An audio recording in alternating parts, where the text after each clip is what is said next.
नमस्कार मित्रों, मैं शिखा सिंह। स्वागत है आपका हमारे YouTube चैनल पहुँच शिखा तक में।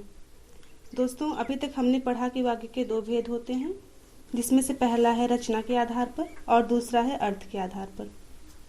तो हमने अभी तक रचना के आधार पर वाक्य के भेद को पढ़ा। अब हम अर्थ के आधार पर वाक्य के भेद को पढ़ते हैं।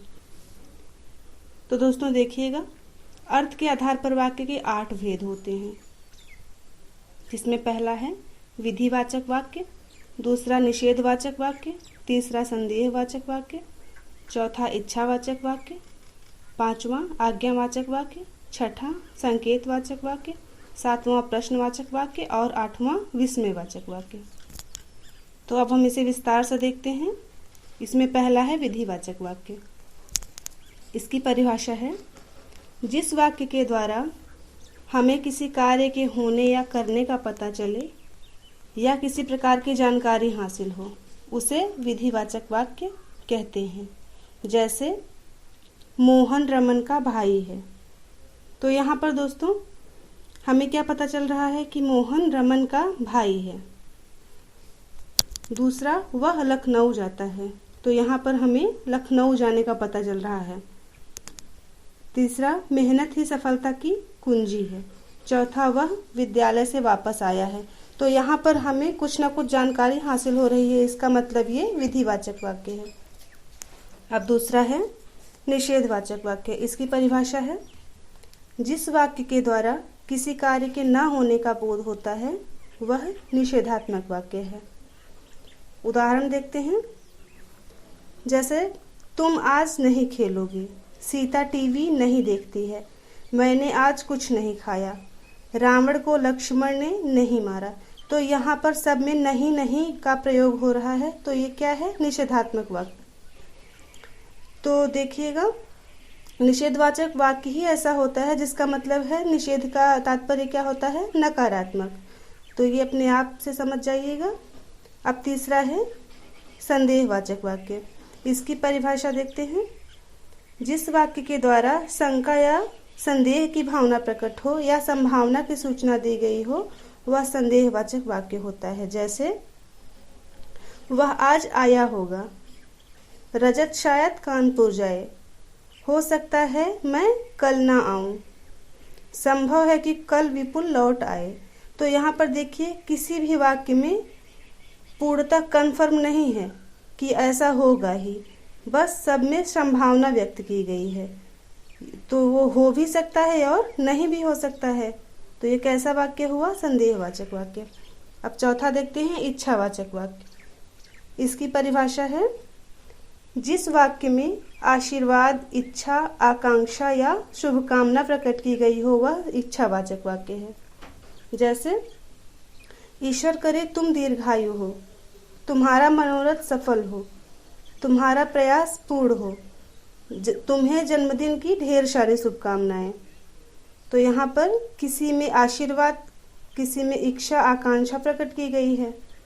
तो ये कैसा वाक्य है? इच्छावाचक वाक्य। अब पांचवा देखते हैं, आज्ञावाचक। जिस वाक्य में किसी प्रकार का अनुरोध, उपदेश, आज्ञा व आदेश दिया जाए, उसे आज्ञावाचक वाक्य कहते हैं। जैसे उदाहरण देखते हैं, कृपा करके आप चले जाइए। तो इसमें क्या है? अनुरोध किया गया है। एक गिलास पानी लाओ, ये आदेशात्मक वाक्य है, आदेश दिया गया है। थोड़ी देर शांत रहिए, आप कोई भी काम कर सकते हैं। तो ये सब क्या हुआ? आज्ञावाचक वाक्य। अब हम छठा देखते हैं, संकेतवाचक वाक्य। परिभाषा मित्रों है इसकी, जिस वाक्य में किसी संकेत का बोध हो वह संकेतात्मक वाक्य है या संकेतवाचक वाक्य है। इसमें यदि, अगर, यहाँ, वहाँ, इधर, उधर, इसका, उसका आदि का प्रयोग होता है। जैसे श्याम का घर वहाँ पर है। तो यहाँ पर देखिए संकेत किया गया है वहाँ के लिए। तो ये संकेतवाचक वाक्य हुआ। और उदाहरण है, अगर तुम आते तो मैं भी वहाँ चलती, यदि तुमने मेहनत की होती तो सफलता अवश्य मिलती। तो यहाँ पर क्या इशारा किया गया है? मेहनत करने का। उसके बाद अन्य उदाहरण है, उसका एक बड़ा सा जानवर है। तो देखिए, उसका एक बड़ा सा जानवर है। उसके बाद देखिएगा, सातवां प्रश्नवाचक वाक्य। इसकी परिभाषा है वह वाक्य जिसमें किसी प्रकार के प्रश्न का बोध हो उसे प्रश्नवाचक वाक्य कहते हैं। मित्रों, इसको इस तरह से भी समझा जा सकता है, जिस वाक्य में प्रश्नसूचक शब्द क्या, कहाँ, कब, कैसे, कौन, किसका, क्यों आदि प्रयुक्त किए जाएं वह प्रश्नवाचक वाक्य है। जैसे आप कहाँ जा रहे हैं? सोहन मेरठ से वापस कब आएगा? कौन जा रहा है? क्या तुम पास हो जाओगे? तो इन सब में प्रश्न पूछा गया है, तो ये कैसा वाक्य हुआ? प्रश्नवाचक वाक्य। उसके बाद अंतिम है विस्मयवाचक वाक्य। जिस वाक्य के द्वारा किसी भी प्रकार की अनुभूति, संवेदना का प्रदर्शन होता रहे वह विस्मयवाचक वाक्य है। इसमें विस्मय सूचक शब्द जैसे वाह, आहा, अरे, ओह, आह, छी आदि का प्रयोग होता है। ये क्या है? विस्मयवाचक वाक्य। इस प्रकार के वाक्य में हर्ष, शोक, आश्चर्य तथा घृणा प्रकट की जाती है।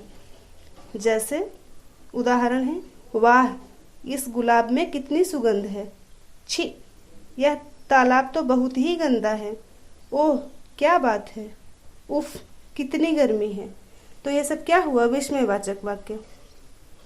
दोस्तों, यहाँ पर हमने मिक्स करके कुछ उदाहरण दिया हुआ है। इसमें सभी प्रकार के वाक्य हैं, जैसे 8 अर्थ के आधार पर जितने भी होते हैं। तो देखिएगा, इसमें पहला है सदा सुखी रहो। तो ये कैसा है? ये इच्छावाचक वाक्य है, सदा सुखी रहो। उसके बाद फूल तोड़ना मना है। तो यहाँ पर देखिए मना किया गया है। कैसा वाक्य है ये? निषेधवाचक वाक्य। मना किया गया हो या नहीं का प्रयोग हो तो कैसा वाक्य होगा? निषेधवाचक। उसके बाद यदि व्यायाम करोगे तो स्वस्थ रहोगे। यहाँ पर देखिए संकेत दिया गया है व्यायाम करने का, तो ये कैसा वाक्य है? संकेतवाचक। उसके बाद नया साल मुबारक हो। ये कैसा है? देखिए मुबारकबाद दिया गया है, यहाँ पर शुभकामना दी गई है, तो इसका मतलब ये इच्छावाचक वाक्य है। संभवतः मैं आज वापस आ जाऊं।